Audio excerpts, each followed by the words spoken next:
Channel guidance ओरा। मैं हूँ doctor Manisha Pandey. आज मैं आपको बीएड सेकेंड सेमेस्टर के प्रैक्टिकल के बारे में बताने वाली हूँ।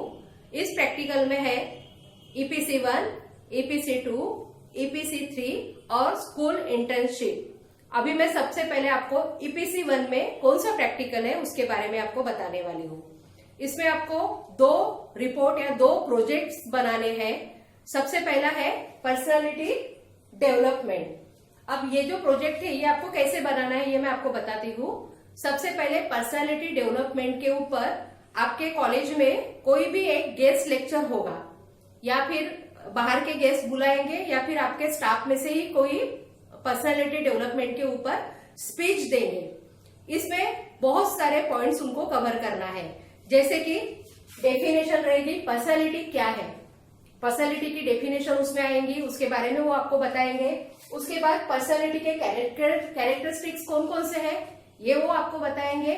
उसके बाद टाइप्स ऑफ पर्सनालिटी, कौन कौन से प्रकार है पर्सनालिटी के, ये भी आपको गेस्ट लेक्चर में बताया जाएगा।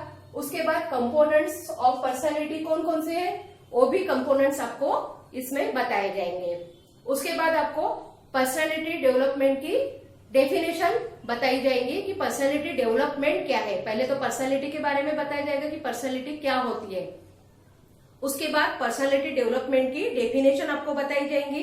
फिर उसका इम्पोर्टेंस क्या है, अपने लाइफ में पर्सनालिटी डेवलपमेंट क्यों जरूरी है, उसका इम्पोर्टेंस क्या है, ये आपको गेस्ट लेक्चर में बताया जाएगा।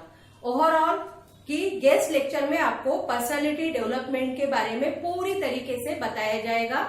तब आपको क्या करना है, वो अच्छे से सुनना है और जो भी गेस्ट आपके यहाँ गेस्ट लेक्चर देने के लिए आएगा उनकी एक फोटो निकालनी है। और फोटो निकालने के बाद जो आप रिपोर्ट तैयार करोगे उस रिपोर्ट के ऊपर वो गेस्ट लेक्चर की आपको फोटो भी लगानी है, ताकि वो प्रूफ रहे कि हमारे यहाँ गेस्ट लेक्चर हुआ है और जो भी गेस्ट लेक्चर में मेन पॉइंट्स बताए हैं उसके बारे में आपको रिपोर्ट तैयार करनी है। और ये रिपोर्ट आपका रहेगा पर्सनालिटी डेवलपमेंट का प्रैक्टिकल। इसमें है ईपीसी 1 में है, सेकेंड पार्ट है कम्युनिकेशन स्किल। ये कम्युनिकेशन स्किल इसलिए है ताकि आपका स्पीच जो है वो इम्प्रूव हो सके। इसके लिए आप कोई भी लैंग्वेज का यूज कर सकते हो, इंग्लिश में भी आप कर सकते हो, मराठी में भी कर सकते हो, हिंदी में भी कर सकते हो।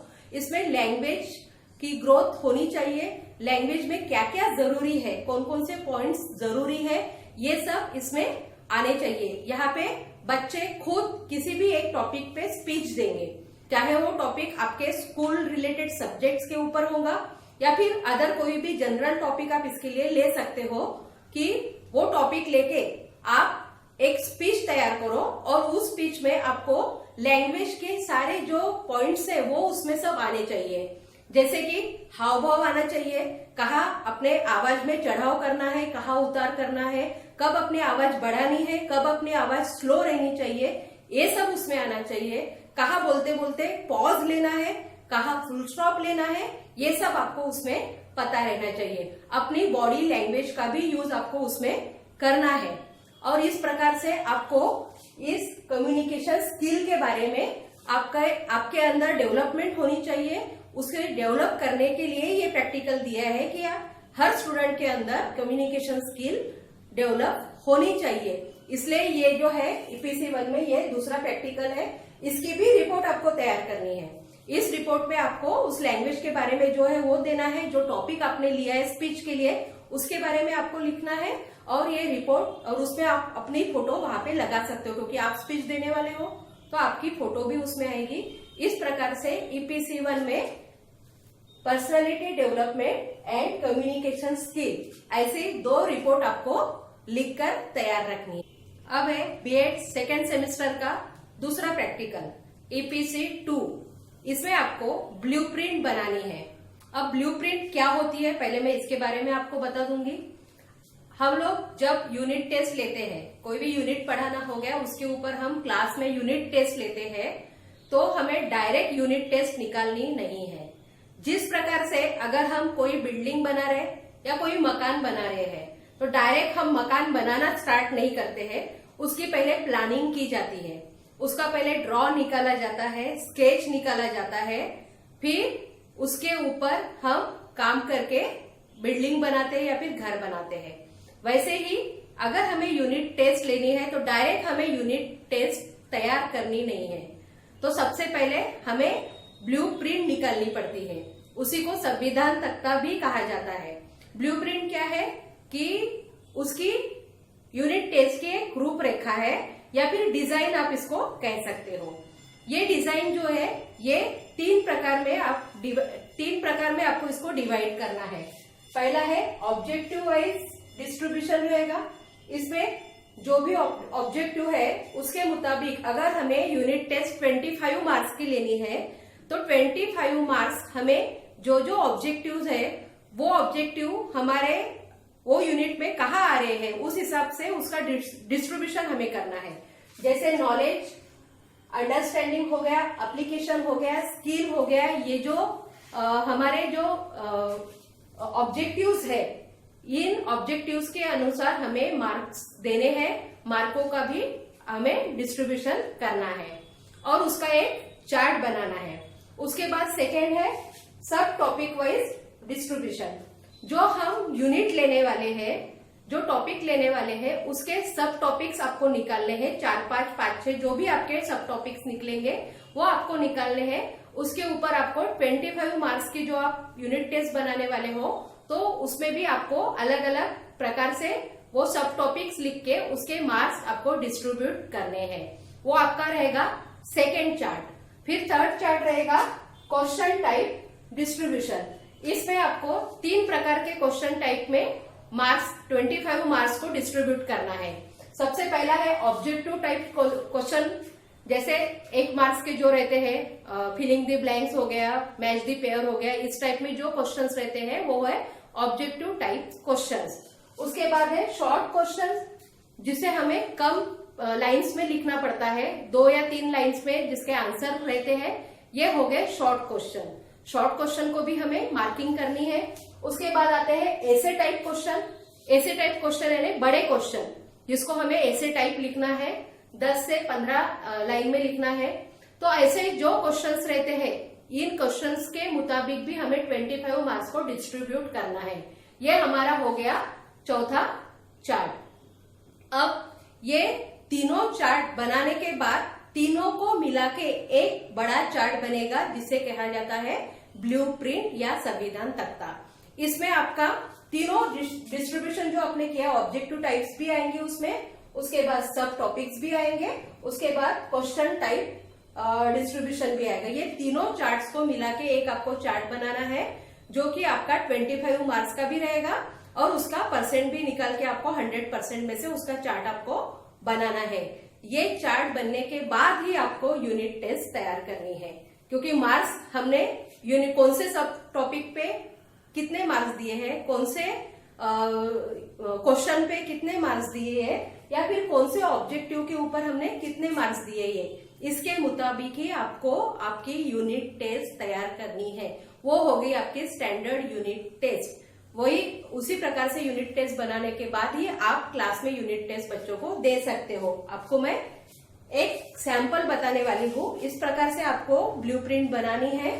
सबसे पहले आएगा आपका ऑब्जेक्टिव वाइज डिस्ट्रीब्यूशन, जिसका ऐसे चार्ट बनाना है। इसमें आपको यहाँ पे मार्क्स आएंगे, यहाँ पे उसके परसेंट आएंगे। मार्क्स हमने अगर 25 की टेस्ट बना रहे तो 25 मार्क्स को डिस्ट्रीब्यूट किया है। जैसे नॉलेज को 10 मार्क्स दिए, यहाँ पे अंडरस्टैंडिंग को 10 मार्क्स दिए हैं और एप्लीकेशन को 5 मार्क्स दिए हैं और उसके परसेंटेज निकाले हैं 40, 40 और 20, ऐसे 100% निकले हुए हैं। सेम उसी टाइप से सब टॉपिक के ऊपर का डिस्ट्रीब्यूशन भी चार्ट बनाना है। उसमें सब टॉपिक्स लिखने हैं, किसी के 4 आएंगे, किसी के 5 आएंगे, किसी के 6 आएंगे। जैसा आपका यूनिट है वैसे आपके सब टॉपिक्स उसके ऊपर से निकलेंगे। उसके बाद उसके मार्क्स आएंगे, मार्क्स का डिस्ट्रीब्यूशन आएगा, 25 टोटल रहेगी उसकी। उसके बाद उसके ही परसेंटेज रहेंगे 100%। उसके बाद आएगा क्वेश्चन टाइप जो डिस्ट्रीब्यूशन है उसका एक चार्ट आएगा। इसमें आपको रहेगा ऐसे टाइप क्वेश्चन, फिर शॉर्ट क्वेश्चन और ऑब्जेक्टिव टाइप क्वेश्चन। तो यहाँ पे आपको उसकी मार्किंग करनी है, यानी कितने क्वेश्चंस रहेंगे। जैसे ऐसे टाइप क्वेश्चन एक ही लिया है, एक इसको 5 मार्क दिए हैं और 20% हुए हैं। फिर शॉर्ट क्वेश्चन है वो 4 लिए हैं शॉर्ट क्वेश्चन, उसको 8 मार्क्स दिए हैं, 32% हो गए। फिर ऑब्जेक्टिव के 12 क्वेश्चंस लिए गए यहाँ पे, तो 12 मार्क्स दिए गए हैं और 48%। इस प्रकार से 25 मार्क्स की ये डिस्ट्रीब्यूशन आपका तैयार हो गया। अब इन तीनों चार्ट्स को मिला के आपको ऐसी ब्लूप्रिंट बनानी है, ये ऐसा बड़ा चार्ट बनाना है।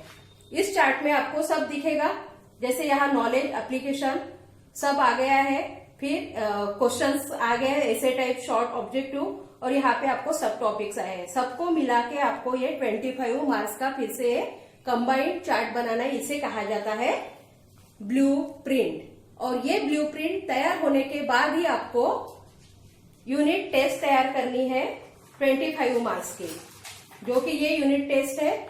जैसे यहाँ इकोनॉमिक्स का सब्जेक्ट लिया है, उसके ऊपर टेस्ट बनाई गई है, तो ये आपको उसी प्रकार से मार्क्स का जो डिस्ट्रीब्यूशन किया है उसी प्रकार से आपको ये टेस्ट तैयार करनी है। इस प्रकार से आपको ये ब्लूप्रिंट बनानी है। इसके ऊपर आपको क्वेश्चंस पूछे जा सकते हैं वाइवा में, तो उसमें आपको बताना है कि ब्लूप्रिंट में कौन कौन से डिस्ट्रीब्यूशन किए जाते हैं, कौन कौन से 3 चार्ट पहले बनाए जाते हैं, इसके ऊपर आपको क्वेश्चन पूछा जाएगा। उसके बाद इसके टाइप्स कौन कौन से वो पूछा जाएगा, कौन कौन से टाइप में आपको डिस्ट्रीब्यूशन करना है। फिर संविधान तख्ता क्यों बनाया जाता है, ब्लूप्रिंट की जरूरत क्या है, ये आपको पूछा जाएगा, वो आपको बताना आना चाहिए। फिर यूनिट टेस्ट के पहले ही ये क्यों लेना चाहिए, ये भी आपको बताना आना चाहिए। इस प्रकार से आपको ईपीसी 2 में ये पहला प्रोजेक्ट तैयार करना है ब्लूप्रिंट का। उसके बाद ईपीसी 2 में ही सेकेंड प्रोजेक्ट है आपका, जिसमें आपको साइकोलॉजिकल टेस्ट बच्चों को देनी है। ये इंडिविजुअली प्रोजेक्ट रहेगा। हर बच्चे को स्कूल में जाके 10 से 12 या 15 बच्चों के ऊपर आपको ये साइकोलॉजी की एक टेस्ट रहेगी, जो स्टैंडर्ड रहेगी, आपके कॉलेज में अवेलेबल होंगी। उसका मैन्युअल भी तैयार रहता है। मैन्युअल में आपको दिया जाता है कि उसकी मार्किंग आपको कैसी करनी है और उसको कैसे परसेंटेज उसके निकालने हैं और फाइंडिंग कैसी करनी है, कंक्लूजन कैसे निकालना है, वो सब उस मैन्युअल में दिया जाता है। वो रहती है स्टैंडर्ड टेस्ट। ऐसी टेस्ट बहुत अलग अलग प्रकार की है, जिसमें आपको इंटरेस्ट है, जो आपको जरूरी लगे वो टेस्ट आप सिलेक्ट कर सकते हो। जैसे है पर्सनालिटी, साइकोलॉजिकल टेस्ट है पर्सनालिटी की, उसके बाद क्रिएटिविटी टेस्ट है, उसके बाद एबिलिटी टेस्ट है, उसके बाद इंटरेस्ट टेस्ट भी है, उसके बाद फोबिया के ऊपर भी टेस्ट अवेलेबल है, उसके बाद एंजाइटी के ऊपर भी टेस्ट अवेलेबल है। इसके अलावा और भी बहुत सारी टेस्ट अवेलेबल है जो आपके कॉलेज में अवेलेबल होंगी आसानी से। उसमें से कोई भी एक टेस्ट आपको लेनी है और स्कूल के बच्चों के ऊपर उसको अप्लाई करना है। बच्चों को देने के बाद बच्चे उसको सॉल्व करेंगे, और जो सॉल्व करके आपको वो टेस्ट मिल गई, उसके बाद उसको कैसे आपको डिस्ट्रीब्यूट करना है, उसका कैसे, जैसे एस नो के जो भी क्वेश्चंस रहेंगे उसका स्टैटिस्टिकली कैसे आपको डिस्ट्रीब्यूशन करना है और कैसे फाइंडिंग निकालना है, ये सब आपको उस मैन्युअल में दिया जाएगा। तो ये ऐसे आपको एक साइकोलॉजिकल टेस्ट लेनी है। ये आपका इसमें दूसरा प्रोजेक्ट रहने वाला है। इस प्रोजेक्ट में आपने क्या क्या किया, कैसे कैसे किया, वो सब लिखना है। उसके बाद जो टेस्ट रहेंगी वो टेस्ट भी उस प्रोजेक्ट के पीछे लगानी है, और टेस्ट के बाद में जो फाइंडिंग आया है वो भी आपको वहां पे लगानी है कि आपने टेस्ट किस प्रकार से लिए। ऐसा पूरा एक प्रोजेक्ट आपको बनाना है, और जब बच्चे टेस्ट सॉल्व करते हैं उनकी एक फोटो निकाल के भी उसमें लगानी है। तो ऐसा एक आपको साइकोलॉजिकल टेस्ट का भी प्रोजेक्ट तैयार करना है। अब इसके ऊपर भी वाइवा में क्वेश्चंस पूछे जाएंगे, एक्सटर्नल आपको पूछेंगे कि आपने यही टेस्ट क्यों ली। तो आप बता सकते हो, जो भी आपको बता रहे हैं कि मुझे ये अच्छी लगी, या मुझे इसके ऊपर बच्चों के सामने रिसर्च करना था, या बच्चों से कुछ जान लेना था। जैसे क्रिएटिविटी टेस्ट ली, तो बच्चों में कौन सी क्रिएटिविटी ये मुझे जान लेना था, इसलिए मैंने क्रिएटिविटी टेस्ट ली। तो इस प्रकार से आप आंसर दे सकते हो। इसमें आपने क्या क्या किया, कैसे कैसे किया, उसी के ऊपर आपके प्रोजेक्ट के ऊपर ही क्वेश्चंस पूछे जाएंगे। तो वो क्वेश्चंस के आंसर आपको देना आना चाहिए, और कॉन्फिडेंटली आपको वो आंसर देने हैं। इस प्रकार से आपको ईपीसी 2 का प्रैक्टिकल कंप्लीट करना है। बीएड सेकेंड सेमेस्टर का तीसरा प्रैक्टिकल है ईपीसी 3। इसमें आपको क्या करना है, पावर पॉइंट प्रेजेंटेशन। अब ये पावर पॉइंट प्रेजेंटेशन क्या है और उसमें आपको क्या करना है, ये मैं आपको बताने वाली हूँ। आप सभी की जो 2 मेथड है, जैसे मैंने आपको बताया था, मराठी सिविक्स या हिस्ट्री ज्योग्राफी या सिविक्स ज्योग्राफी, या फिर मैथ्स फिजिक्स, बायोलॉजी, केमिस्ट्री, इस प्रकार से सभी की दो दो मेथड है। इन दो मेथड के ऊपर आपको लेसन तैयार करने हैं, लेकिन वो भी लेसन आपको करने हैं पावर पॉइंट प्रेजेंटेशन में। इसमें आपको कम से कम 10 से 12 या 13 स्लाइड्स तैयार करनी है एक लेसन की। एक लेसन के ऊपर 12 से 13 स्लाइड्स आपकी होनी चाहिए। और ये जो स्लाइड्स आप तैयार करोगे, इसमें ज्यादा से ज्यादा आपको फोटोग्राफ्स रहने चाहिए, ना कि आपको ज्यादा लिखना है। उसमें लिखने के लिए सिर्फ पॉइंट्स रहेंगे और आपको ज्यादा से ज्यादा फोटोग्राफ्स के ऊपर वो लेसन आपको तैयार करना है। जो भी आप यूनिट लोगे, जो भी आप टॉपिक लोगे पढ़ाने के लिए, उस टॉपिक में कितने जो इवेंट्स है उसके फोटोग्राफ्स आपको कलेक्ट करने हैं और वो फोटोग्राफ्स या डायग्राम कलेक्ट करके डायग्राम उसमें निकालनी है और कुछ पॉइंट्स उसमें लिखने हैं। इस प्रकार से आपको वो लेसन प्लान पूरा कंप्लीट करना है। और ये जो लेसन प्लान आप करते हो, इसमें आपको अलग अलग आवाजें भी डालनी है, इफेक्ट्स भी डालने हैं, ताकि आपका ये पावर पॉइंट प्रेजेंटेशन अच्छा हो, अट्रैक्ट हो। उसके बाद आपकी जो दूसरी मेथड रहेगी, उसके भी आपको 10 से 12 स्लाइड्स तैयार करने हैं और उसका भी आपको पावर पॉइंट प्रेजेंटेशन तैयार करना है। ऐसे आपको दोनों मेथड का एक एक पावर पॉइंट प्रेजेंटेशन में लेसन प्लान आपको तैयार करना है। लेसन प्लान में इतना ध्यान में रखना है कि आपको इसमें, जैसे हम बाकी इसमें लेसन प्लान रिटर्न में जैसे लिखते हैं वैसा इसमें लिखना नहीं है। सिर्फ पॉइंट्स आने चाहिए और ज्यादा से ज्यादा डायग्राम या फोटोग्राफ्स के ऊपर ही आपको इसको बनाना है और इफेक्ट्स देना जरूरी है। तो ये जो है पावर पॉइंट प्रेजेंटेशन क्यों बनाया जाता है, ताकि आपको आज की टेक्निक की जानकारी मिले और आप जब स्कूल में पढ़ाने के लिए जाओगे तो जो कॉमन है चार्ट्स, मॉडल, इसके अलावा आप अगर पावर पॉइंट प्रेजेंटेशन से बच्चों को कोई टॉपिक पढ़ाओगे, कोई सब्जेक्ट का टॉपिक पढ़ाओगे, तो बच्चे ज्यादा अट्रैक्ट होंगे और बच्चों को टॉपिक बहुत अच्छे से समझ में आएगा। इसलिए आपको पावर पॉइंट प्रेजेंटेशन के थ्रू आपको आपके लेसन लेने हैं, आपको टॉपिक बच्चों को समझाना है।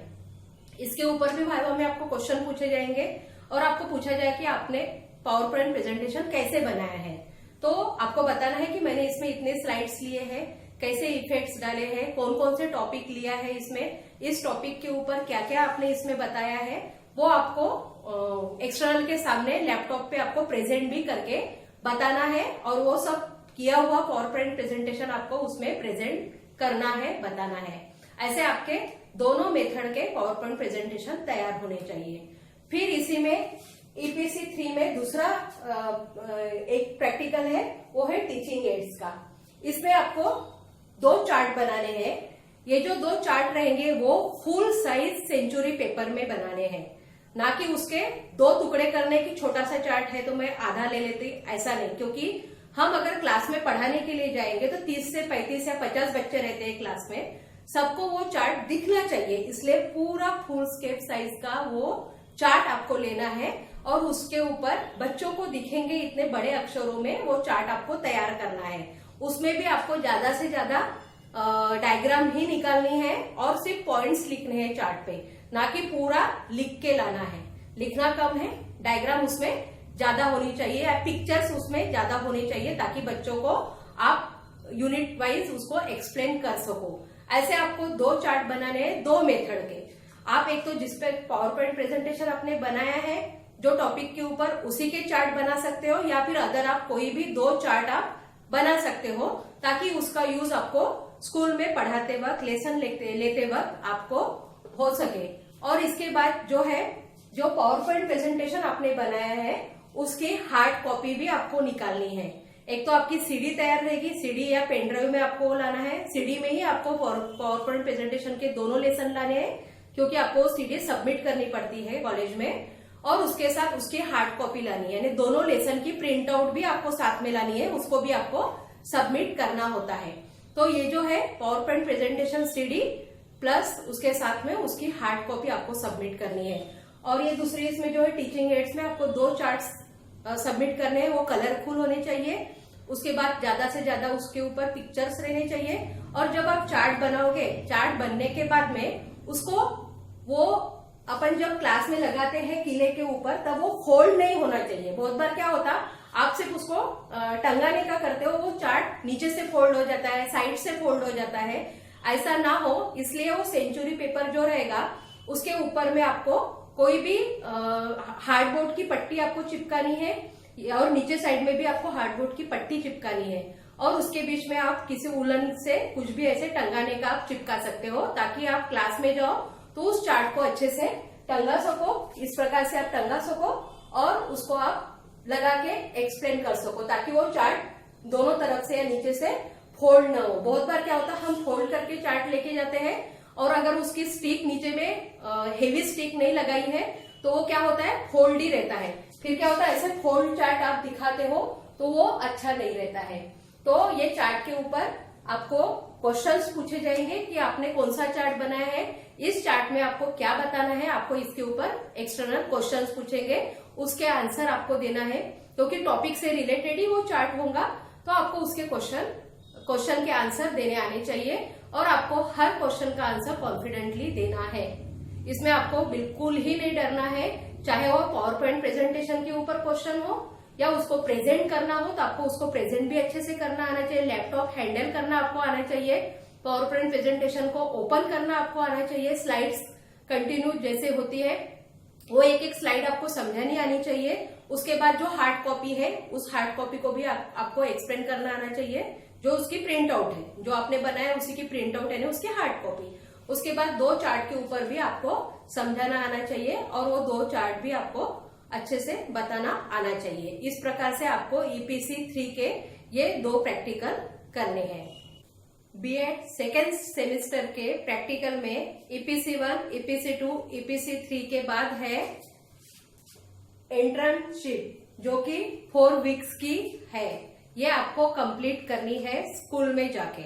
अब उसको कैसे कंप्लीट करनी है वो मैं आपको बताती हूँ और उसका रिपोर्ट आपको तैयार करना है और उस रिपोर्ट के ऊपर आपको क्वेश्चंस पूछे जाएंगे। सबसे पहला है स्कूल विजिट। ये स्कूल विजिट का प्रोग्राम आपका 1 वीक का रहेगा। 4 वीक आपको टोटल है इंटर्नशिप के लिए, उसमें से 1 वीक आपको टोटली स्कूल विजिट के लिए देनी है। स्कूल विजिट में आपको सबसे पहले 2 दिन प्राइमरी स्कूल को देना है। 2 दिन में आपको पूरी प्राइमरी स्कूल को विजिट देना है। प्राइमरी स्कूल कितने बजे चालू होती है, उसमें कौन कौन से पीरियड्स पढ़ाए जाते हैं, कौन कौन सी एक्टिविटी होती है, उनका पूरा शेड्यूल जो है स्कूल का वो पूरा आपको ऑब्जर्व करना है। उसके बाद है upper primary school. Upper primary school के लिए भी 2 दिन आपको लेने हैं। 2 दिन में आपको पूरे स्कूल को विजिट देनी है। स्कूल में कौन कौन से प्रोजेक्ट करते हैं, किस प्रकार से स्कूल होती है, किस प्रकार से स्कूल में पढ़ाया जाता है, टीचर कौन कौन सी एक्टिविटीज करती है, कौन कौन से प्रोग्राम्स वहां पे होते हैं, ये सब आपको विजिट देके उसकी जानकारी आपको इंफॉर्मेशन कलेक्ट करना है। उसके बाद है secondary and senior secondary level की स्कूल को भी आपको 2 दिन विजिट देनी है। वहां भी आपको पूरा ऑब्जर्वेशन करना है कि उस स्कूल में क्या चलता है, कैसे उनका पूरा शेड्यूल पैक रहता है, उस शेड्यूल में वो कौन कौन सी एक्टिविटी करते हैं, किस प्रकार से टीचर बच्चों को पढ़ाते हैं। इस प्रकार से आपको स्कूल में विजिट देना है। ये पूरा प्रोजेक्ट रहेगा आपका 1 वीक का। 1 वीक में आपको primary, upper primary and senior and secondary and senior school को, अपर सेकेंडरी स्कूल लेवल को भी आपको विजिट करनी है और इसका आपको प्रोजेक्ट तैयार करना है कि आपने 2 दिन में या पूरे वीक में इन सबको विजिट देने के बाद क्या क्या ऑब्जर्व किया वो सब आपको उस प्रोजेक्ट में लिखना है। उसके बाद विजिट देते वक्त आपको जो जो इवेंट्स आपको दिखते हैं उसके फोटोग्राफ्स भी आपको लेना है और उस प्रोजेक्ट में आपको उसके फोटोग्राफ्स भी लगाने हैं। उसके बाद है ऑब्जर्वेशन। सेकेंड पॉइंट है, इसमें आपको क्या ऑब्जर्व करना है। स्कूल में जाओगे आप, इंटर्नशिप आपको रहेगी, लेकिन इसमें आपको क्या क्या ऑब्जर्व करना है इसके लिए भी आपको 1 वीक का समय है। ये 4 वीक में से आपको 1 वीक ऑब्जर्वेशन के लिए देना है। इसमें सबसे पहले आपको करना है कि क्लासरूम में जो टीचिंग की जाते हैं, जो टीचर्स पढ़ाते हैं, उनका आपको ऑब्जर्वेशन करना है कि वो किस प्रकार से पढ़ाते हैं, उनकी स्किल कैसी है, टीचिंग एक्टिविटी उनकी कौन सी है और किस प्रकार से वो टीचिंग एड्स का भी यूज करते हैं, क्या क्या वो करते हैं और उनका पूरा लेसन आपको ऑब्जर्व करना है। सारे सब्जेक्ट के टीचर्स की टीचिंग आपको इसमें ऑब्जर्व करनी है ताकि आप अपने टीचिंग को इम्प्रूव कर सको, आपको उसमें से कुछ सीखने के लिए मिल जाए। उसके अलावा आपको वहां जो लाइब्रेरी होंगी, लाइब्रेरी को भी ऑब्जर्वेशन करना है कि लाइब्रेरी में बुक्स किस प्रकार से रखे जाते हैं, कौन कौन से टाइप्स के बुक्स है वो आपको देखना है। ये पूरा आपका ऑब्जर्वेशन में आएगा। उसके बाद बुक्स को रजिस्टर में कैसे मेंटेन किया जाता है, रजिस्टर में कैसे लिखा जाता है। उसके बाद अगर बच्चों को बुक्स इशू होती है तो उसको कैसे मेंटेन किया जाता है, रजिस्टर में उसकी नोट कैसे की जाती है। उसके बाद अगर कोई बुक रिटर्न आती है बच्चों की तरफ से तो उसकी भी एंट्री रजिस्टर में की जाती है। और बुक्स को निकालने की, रैक में से निकालने की कौन सी मेथड है, और वहां जो लाइब्रेरियन होंगी उनसे भी आपको इंटरेक्शन करनी है, उनको भी आपको पूछना है, उनसे आपको लाइब्रेरी की बहुत सारी जानकारी आपको मिल जाएंगी। और इस प्रकार से आपको लाइब्रेरी का भी ऑब्जर्वेशन करना है। उसके बाद स्कूल में रहती है लैब साइंस का प्रैक्टिकल करने के लिए वहां पे आपको स्कूल में लैब अवेलेबल रहेगी। लैब का भी आपको ऑब्जर्वेशन करना है। लैब में कौन कौन से साधन यूज किए जाते हैं, कौन कौन से चीजें वहां पे रखी है, उसका यूज क्या है, ये सब आपको देखना है। उसको मेंटेन कैसे किया गया है, उसको रजिस्टर में एंट्री कैसे है, लैब के बारे में भी आपको पूरी तरीके से जानकारी रहनी चाहिए, ताकि आप अगर आगे चल के स्कूल में पढ़ाओगे तो लैब का यूज आपको पढ़ाते वक्त कैसे करना है ये सब आपको आना चाहिए। इसलिए लैब का आपको ऑब्जर्वेशन करना जरूरी है। अगर आप ऑब्जर्वेशन करते हो तो लैब की एक एक बारीकी या एक एक चीजें आपको अच्छे से पता चलेगी, ताकि आप आगे चल के जब भी आपको प्रैक्टिकल करना है या बच्चों को कुछ पढ़ाना है तो आप लैब का यूज अच्छे तरीके से कर पाओ। इसलिए आपको लैब का ऑब्जर्वेशन इसमें दिया गया है। उसके बाद है स्पोर्ट्स। वहां पे स्पोर्ट्स की भी रूम अवेलेबल होंगी, तो आपको वो भी देखना है कि स्पोर्ट्स की रूम में कौन कौन से खेलने के साधन अवेलेबल है, और बच्चों के हिसाब से वो जो साधन वहां पे दिए, जैसे फुटबॉल है, क्रिकेट की किट है, बैडमिंटन है, या फिर और भी कुछ जो खेलने के लिए जो चीजें लगती है वो बच्चों के हिसाब से बराबर है क्या, उनकी स्ट्रेंथ कितनी है, क्या है, वो सब आपको वहां पे ऑब्जर्व करना है। और कौन कौन से जो खेलने के जो साधन है वो बच्चे यूज करते हैं और उसको बच्चों को किस प्रकार से दिया जाता है और उसकी एंट्री कैसे करते हैं। रिटर्न आने के बाद वो साधन अच्छे से है, बॉल फूटा है क्या, अच्छा है क्या, वो सब देखना पड़ता है। उसके बाद उसका सबमिशन होता है तो उसकी भी एंट्री की जाती है। तो ये पूरा ऑब्जर्वेशन आपको स्पोर्ट्स का भी करना है, और स्कूल में कौन कौन से स्पोर्ट्स होते हैं इसकी भी जानकारी आपको उसमें कलेक्ट करनी है। उसके बाद है कि अदर एक्टिविटीज जो होती है स्कूल में, अदर प्रोग्राम्स जो होते हैं उसका भी ऑब्जर्वेशन आपको करना है कि स्कूल में गैदरिंग होती है, गैदरिंग में अलग अलग एक्टिविटीज होती है, स्पोर्ट्स में भी बहुत सारी कॉम्पिटिशन्स होती है, फिर उसके अलावा कोई गेस्ट लेक्चर होते हैं या और कोई सांस्कृतिक कार्यक्रम होते हैं, उनके बहुत सारी एक्टिविटीज होती है, बहुत सारे प्रोग्राम्स होते हैं, उनका भी आपको ऑब्जर्वेशन करना है और उसके भी बारे में आपको रिपोर्ट तैयार करनी है। फिर थर्ड है स्किल डेवलपमेंट। इसमें भी आपको एक वीक दिया जाएगा, एक वीक में आपको आपकी स्किल को डेवलप करना है। ये वीक आपको सिमुलेटेड लेसन के लिए और माइक्रो टीचिंग लेसन के लिए दिया गया है, जिससे कि आपका जो टीचिंग स्किल है वो डेवलप हो सके और आप अच्छे टीचर बन सको और स्कूल में जाके आप अच्छे से पढ़ा सको। इसलिए आपको ये स्किल डेवलपमेंट का प्रैक्टिकल यहाँ पे दिया गया है। इसमें आपको 15 मिनट के सिमुलेटेड लेसन लेने हैं, उसकी प्रैक्टिस आपको करनी है। टॉपिक के हिसाब से आपको अपने मेथड के हिसाब से लेसन निकालने हैं और वो लेने हैं बच्चों के ऊपर। आप अपने क्लास में भी वो सब प्रैक्टिस कर सकते हो। उसके बाद माइक्रो टीचिंग है, माइक्रो टीचिंग के भी लेसन आपको करने हैं। उसमें सारे स्किल की प्रैक्टिस आपको हो जाएगी। उन स्किल्स को मिक्स करके आपको फिर स्कूल में जाके आपको पढ़ाना रहता है। तो 30 to 35 का लेसन उन स्किल का यूज करके आप ले सकते हो। अच्छे से टीचिंग आप कर पाओ, इसी के लिए ये आपकी प्रैक्टिस रहेगी और ये स्किल डेवलपमेंट आपको आगे के टीचिंग के लिए बहुत ही काम में आने वाला है, बहुत ही यूजफुल है। उसके बाद है इम्प्रोवाइजिंग ऑफ टीचिंग एड्स। इसके लिए भी आपको एक वीक है। इसमें आपको क्या करना है कि स्कूल में, जिस स्कूल में आप विजिट देने वाले हो उस स्कूल में आपको देखना है कि वहां कौन कौन से टीचिंग एड्स का उपयोग किया जाता है, कौन कौन से गैजेट्स का उपयोग किया जाता है, और बच्चों को अच्छे से पढ़ाने के लिए और उसमें क्या इम्प्रूव कर सकते हैं, उसमें और क्या अच्छाई ला सकते हैं, ताकि बच्चे अच्छे से पढ़ पाए और बच्चों को जो कंटेंट है, जो टॉपिक है, वो अच्छे से समझ में आना चाहिए। इसलिए कौन कौन से टीचिंग एड्स हम ऐड भी कर सकते हैं, कौन कौन से हम अलग अलग प्रोजेक्ट उसमें ला सकते हैं, ये सब हमें इसमें करना है।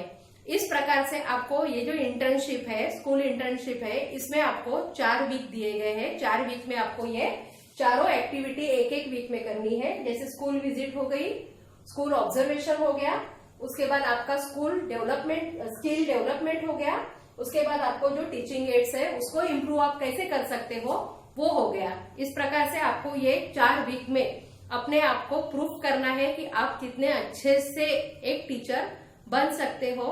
ये सारी क्वालिटीज आपको अपनानी है और एक गुड टीचर करके आपको सामने आना है, एक गुड टीचर आपको बनना है। अब इसके ऊपर आपको वाइवा में एक्सटर्नल क्वेश्चंस पूछेंगे। एक तो आपका ये प्रोजेक्ट तैयार रहेगा, उसमें आपने जो जो एक्टिविटी की है उसके भी फोटोग्राफ्स आपको उसमें लगाने हैं। इसके ऊपर आपको एक्सटर्नल क्वेश्चन पूछ सकते हैं कि आप कौन से स्कूल में गए थे, तो आपको उस स्कूल का नाम पता रहना जरूरी है। स्कूल में जाने के बाद आपने कौन कौन सी एक्टिविटी की, आपने क्या किया, आपका कंट्रीब्यूशन क्या है, ये आपको बताना आना चाहिए कि मैंने ऑब्जर्वेशन में ये किया, वो किया, उसके नोट्स लिए, आपको ये सब एक्सटर्नल को बताना आना चाहिए। उसके बाद माइक्रो टीचिंग के बारे में आपको स्किल्स के बारे में पूछा जाएगा कि उसको आपने कैसे प्रेजेंट किया, वो भी आपको बताना आना चाहिए। टीचिंग एड्स में आपने क्या नया किया या आपको क्या नई आइडिया आई, ये भी आपको बताना आना चाहिए। इस प्रकार से आपको एक्सटर्नल क्वेश्चन पूछेंगे। हर क्वेश्चन का आंसर आपको कॉन्फिडेंटली देना है।